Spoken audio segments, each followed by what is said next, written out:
Police आयुक्तांच्या मार्गदर्शन आणि खबऱ्याकडून मिळालेल्या गुप्त माहितीच्या आधारे गुन्हे शाखा युनिट 2 च्या पथकाने फैजरपुरा पोलीस ठाण्याच्या हद्दीत धडक कारवाई केली आहे। या कारवाईत राहत्या घरी हातभट्टीची दारू गाडणाऱ्या एका महिलेला रंगेहात पकडण्यात आले असून पोलिसांनी लाखो रुपयांचे दारू आणि सडव्याचे साहित्य घटनास्थळीच नष्ट केले आहे।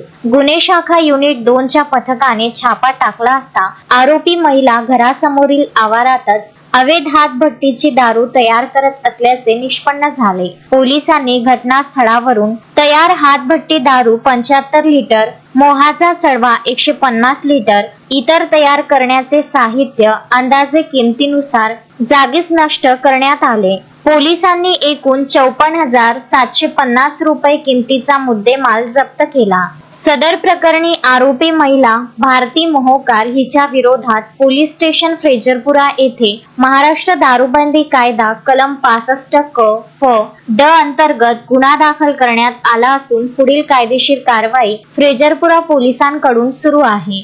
गुन्हे शाखा आणि स्थानिक पोलिसांच्या या धडक कारवाईमुळे अवैध दारू व्यावसायिकांचे धाबे दणाणले आहेत। शोएब खान, विदर्भ न्यूज, अमरावती। श्रद्धा फैमिली शॉपिंग में जाएंगे हम सभी, साड़ियों की नई डिजाइन देखो यहीं से लाएंगे। श्रद्धा फैमिली शॉपिंग में जाएंगे हम सभी, लेडीज जेंट्स बच्चों की हर फैशन लाएंगे सभी। फैशन के सफर में आप भी आगे ही आगे बढ़ते चलिए, क्योंकि बिजीलैंड का सबसे बड़ा आलीशान भव्य showroom Shraddha family shopping and mall, Busyland complex, Nandgaon Peth, Amravati.